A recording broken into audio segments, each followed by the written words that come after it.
Hi dear friends, അസ്സലാമു അലൈക്കും. Welcome back to my channel. അപ്പം ഞാൻ വന്നിട്ടുള്ളത് കുനാഫൻ്റെ വീഡിയോ ആയിട്ടാണ്. അതിന് വേണ്ടി സേമിയന് ഇവിടെ 150 ഗ്രാമിൻ്റെ 2 പേക്ക് സേമിയൻ എടുത്തിട്ടുണ്ട്. നേരിയ സേമിയൻ ഉണ്ടല്ലോ, ആ സേമിയനാണ് എടുത്തിട്ടുള്ളത്. കുനാഫയുടെ ഡോ കിട്ടുകയാണെങ്കിൽ അത് വെച്ചിട്ട് ഉണ്ടാക്കാം. പക്ഷെ ഞാനിവിടെ ഈ ഒരു സേമിയ വെച്ചിട്ടാണ് ഉണ്ടാക്കുന്നത്.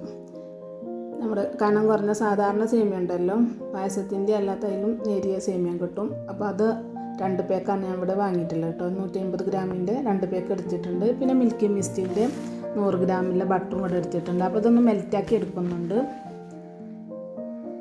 അപ്പോൾ ബട്ടറൊക്കെ ഇവിടെ മെൽറ്റായി വന്നിട്ടുണ്ട്. ഈ മെൽറ്റായ ബട്ടർ നമുക്ക് സേമിയയിലേക്ക് ഒഴിച്ചു കൊടുക്കാം.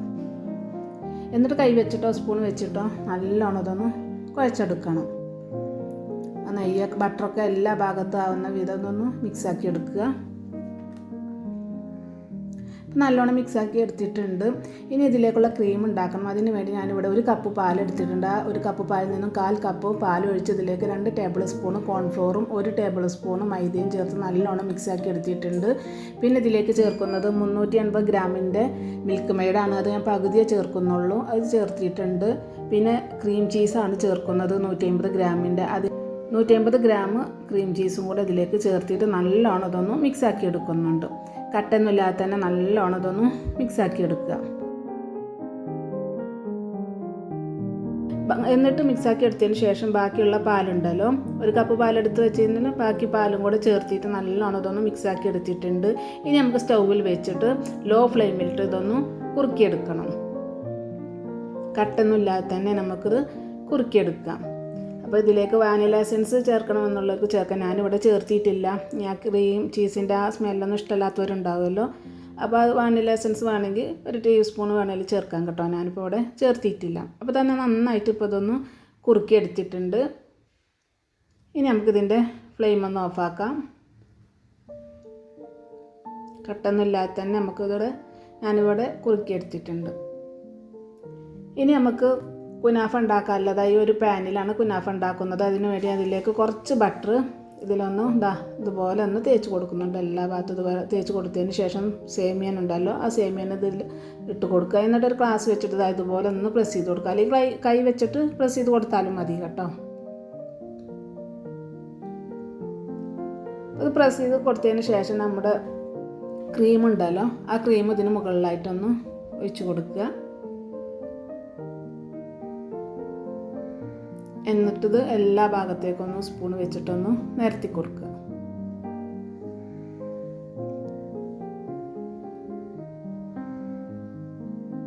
ഈ അളവിൽ എടുത്തു കഴിഞ്ഞാൽ ഈ ഒരു പാക്കിലേക്ക്, ഈ ഒരു കുനാഫയിലേക്ക് ഈ ഒരു ക്രീം പാകാണ് കേട്ടോ.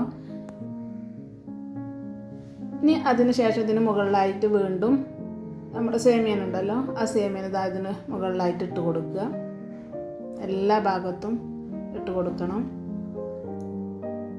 എന്നിട്ട് ഇതുപോലെ ഗ്ലാസ് വെച്ചിട്ടൊന്ന് പതുക്കെ പ്രസ് ചെയ്താൽ മതി കേട്ടോ. കാരണം നല്ലോണം പ്രസ് ചെയ്ത് കഴിഞ്ഞാൽ ക്രീം പുറത്തേക്ക് പോരും. അപ്പോൾ അതുകൊണ്ടൊന്ന് പതുക്കെ ഒന്ന് പ്രസ് ചെയ്തതിന് ശേഷം സ്റ്റൗ ഓൺ ആക്കിയിട്ട് ലോ ഫ്ലെയിമിലിട്ട് നമുക്കിതൊന്ന് മൂടി വെച്ച് ഒരു 20 മിനിറ്റ് നേരം നമുക്കിതൊന്ന് വേവിച്ചെടുക്കണം ലോ ഫ്ലെയിമിൽ. അപ്പോൾ ഇത് വെന്ത് വരുന്ന സമയം കൊണ്ട് ഇതിലേക്കുള്ള പഞ്ചസാര ലായനി ഉണ്ടാക്കുക. അതിന് വേണ്ടി 1 കപ്പ് പഞ്ചസാരയും 1 കപ്പ് വെള്ളവും പിന്നെ ഇതിലേക്ക് 1 ഏലക്കായും 1 നാരങ്ങയുടെ പകുതി നീരിന് അതിലേക്ക് ഒഴിച്ച് കൊടുക്കുന്നുണ്ട്. എന്നിട്ട് ഇത് നന്നായിട്ട് ഇതൊന്ന് തിളപ്പിച്ചെടുക്കുക. 1 ഏലക്ക ചതച്ചതാണ് കേട്ടോ ഇട്ട് കൊടുക്കുന്നത്. അപ്പോൾ നന്നായിട്ട് ഇത് തിളച്ച് വന്നിട്ടുണ്ട് കേട്ടോ. നമ്മുടെ പഞ്ചസാര ലായനിയൊക്കെ ഇപ്പോൾ ഇവിടെ റെഡി ആയിട്ടുണ്ട്. അപ്പോൾ കുനാഫിൻ്റെ സൈഡിൽ കൂടെ ഒക്കെ ഒരു ബ്രൗൺ കളറാവുന്ന വിധം വന്നാൽ കഴിഞ്ഞാൽ നമുക്കിതിൻ്റെ ഫ്ലെയിം ഓഫ് ആക്കാം. അപ്പോൾ അത് വെന്ത് വരുന്ന സമയത്തിലേക്കുള്ള വേറൊരു പാനിൽ ഞാൻ കുറച്ചും കൂടെ ബട്ടർ ഒന്ന് ആക്കി വെച്ചിട്ടുണ്ട്. അപ്പോൾ അത് അതുപോലെ ബ്രൗൺ കളറായി വന്നാൽ നമുക്കിതിൻ്റെ ഫ്ലെയിം ഓഫ് ആക്കാം. വേറൊരു പാനിൽ ഞാൻ കുറച്ച് ബട്ടർ ഒന്ന് തടവി കൊടുത്ത് മാറ്റി വെച്ചിട്ടുണ്ട്. ഇതൊന്ന് 2-3 മിനിറ്റ് കഴിഞ്ഞതിന് ശേഷം നമുക്കിതൊന്ന് തിരിച്ചിട്ട് കൊടുക്കാം. അടി പിടിക്കാതെ കിട്ടാൻ വേണ്ടിയിട്ടാണ് ഒന്ന് തണുത്തതിന് ശേഷം ഇതൊന്ന് തിരിച്ചിട്ട് കൊടുക്കുന്നത്. അപ്പോൾ ഈ ഒരു പാനിലേക്ക് ഞാൻ തിരിച്ചിട്ട് കൊടുക്കുകയാണ്. തിരിച്ചിട്ട് കൊടുത്തതിന് ശേഷം ഒരു 2-3 മിനിറ്റ് നേരം ലോ ഫ്ലെയിമിലിട്ട് വീണ്ടും ഇതൊന്ന് മറ്റേ വശം കൂടി ഒന്ന് വെന്ത് വരണം. ഈ ഒരു വേവാനൊന്നും ഇല്ലാതെ ഈ ഒരു കളർ കിട്ടുന്നത് വരെ നമുക്കൊരു 2-3 മിനിറ്റ് നേരം ഒരു ലോ ഫ്ലെയിമിലിട്ട് നമുക്കിതൊന്ന് വേവിച്ചെടുക്കാം. 2-3 മിനിറ്റ് കഴിഞ്ഞതിന് ശേഷം ഇതിൻ്റെ ഫ്ലെയിം ഓഫ് ആക്കിയിട്ടുണ്ട്. ഇനി ഞാനിതൊരു പ്ലേറ്റിലേക്ക് മാറ്റി കൊടുക്കുകയാണ്.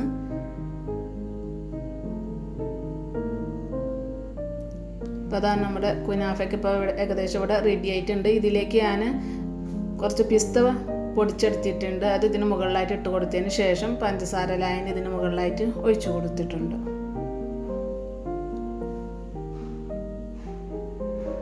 അപ്പോൾ നല്ല ടേസ്റ്റി ആയിട്ടുള്ള മധുരത്തിനോടൊക്കെ കൂടുതൽ ഇഷ്ടമുള്ളവർക്ക് ഈ ഒരു കുനാഫ അടിപൊളിയായിട്ട് കഴിക്കാം. നല്ല ടേസ്റ്റാണ് കേട്ടോ. അപ്പോൾ വീഡിയോ ഇഷ്ടമായെങ്കിൽ ലൈക്ക് ചെയ്യുക, ഷെയർ ചെയ്യുക, സബ്സ്ക്രൈബ് ചെയ്യാതെ ആരെങ്കിലും കാണുന്നവരുണ്ടെങ്കിൽ സബ്സ്ക്രൈബ് ചെയ്യുക. അപ്പോൾ ഇൻഷാ അല്ലാഹ് പുതിയൊരു വീഡിയോയുമായി വീണ്ടും വരാം. അസ്സലാമു അലൈക്കും.